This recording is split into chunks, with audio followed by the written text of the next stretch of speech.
latest read on the economy. Jobs report out Friday showing that the U.S. economy added 271,000 jobs in the month of October, and the unemployment rate falling to 5%. It's a 7-year low.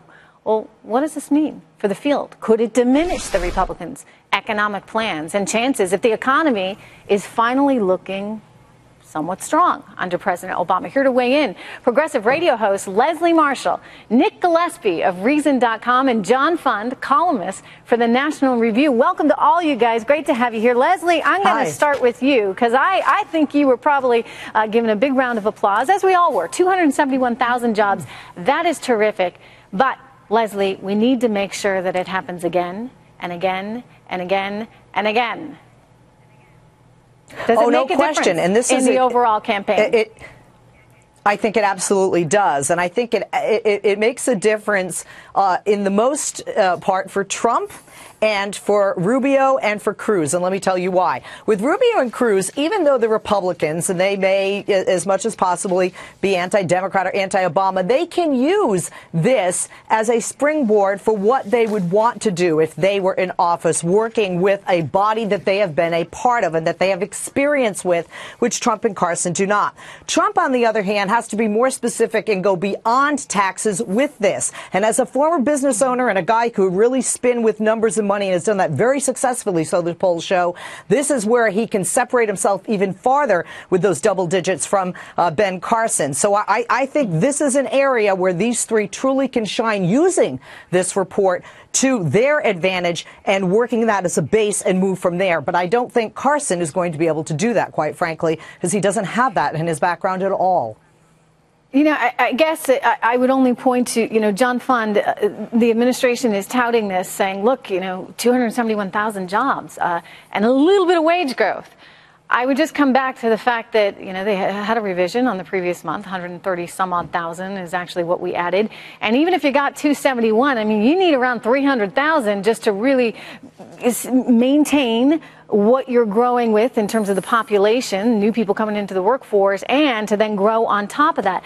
The other thing to keep in mind, John, is that wages, they've been kind of lousy. I mean, a little bit of bump in this last report, but overall, wages had been going nowhere, while people's expenses for things like housing are going up.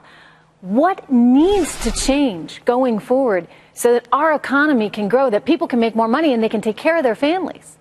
We have to end the bouncing ball economy. We have a good month, we have a bad month, a good month, a bad month. But if you even all of that out, the average middle-class family is earning less in real terms than they did when Barack Obama became president. It started even before he did. So the average middle-class family is treading water at best. I think what the public is looking for is someone who will break the stalemate. It's not stagflation, it's stagnation. And we need to have growth, and we're not having growth. We have growth for a month, but it's never been sustained for more than 2 or 3.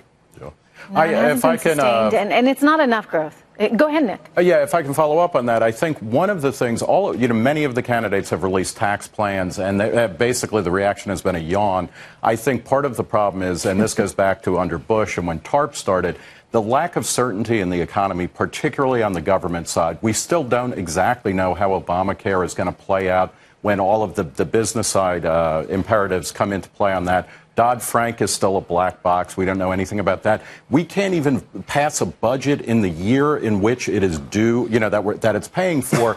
I think a candidate who can come out and say, look, I can't control the economy, but I can control government spending and government uncertainty, and put some certainty into the government plans would help.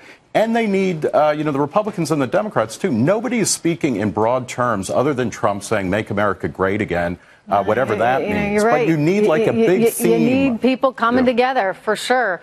Where's the Tip O'Neill to the Ronald Reagan, or, Gingrich and Clinton? I mean, you got to have two sides working together on all of this, and less regulation, to your point, would also help provide some more clarity for the business sector. Thank you so much, Leslie, Nick, and John. Appreciate you being here.